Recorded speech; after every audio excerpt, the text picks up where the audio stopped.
इसलिए हर युग में आवश्यक है, प्रासंगिक है। उनकी योजनाएं, उनके कर्म हमें प्रेरणा देते हैं।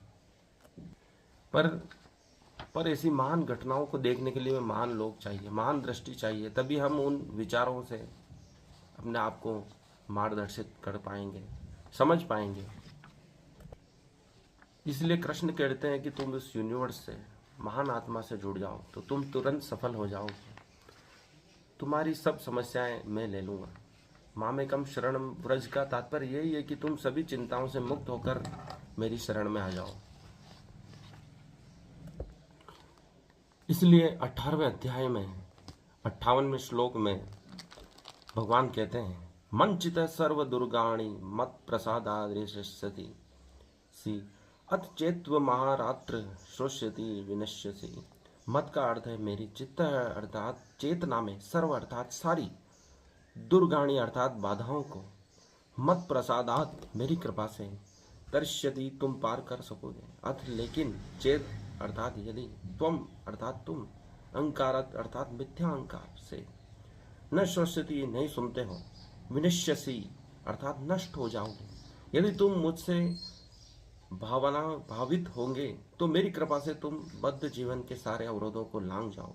लेकिन यदि तुम मिथ्या अहंकार वश ऐसी चेतना में कर्म नहीं करोगे, मेरी बात नहीं सुनोगे, तो तुम विनिष्ट हो जाओगे। मनुष्य को मिथ्या अहंकार हो जाता है और वह परमात्मा की उपस्थिति स्वीकार नहीं करता है।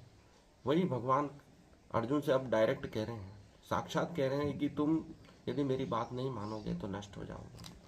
जब सभी प्रयास करके कृष्ण देख लेते हैं तो अंत में अपने शिष्य को थोड़ा डराना भी होता है कि वह नहीं समझ रहा है, तो उसके भविष्य की चिंता करते हुए, जैसे माता पिता अपने बच्चों को डराते हैं कि तू पढ़ाई नहीं करेगा तो तेरा भविष्य खराब हो जाएगा, नष्ट हो जाएगा।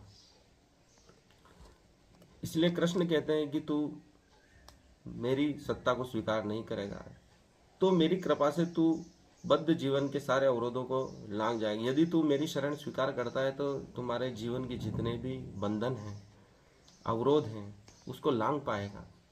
नहीं तो तू उन अवरोधों से युक्त होकर वहीं रुक जाएगा, तो हमारा विकास नहीं होगा, उसे लांघ नहीं पाएगा।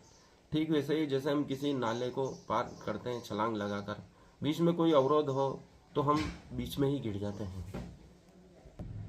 यदि नाले के बीच में कोई लकड़ी खड़ी है या कोई पत्थर है और हमारे पैर से अचानक टकराए तो हम बीच में गिर जाते हैं। ऐसे ही कृष्ण ने कर्ण को भी कई बार समझाया कि तुम असत्य का साथ छोड़ दो, क्योंकि यह असत्य ही अवरोध है।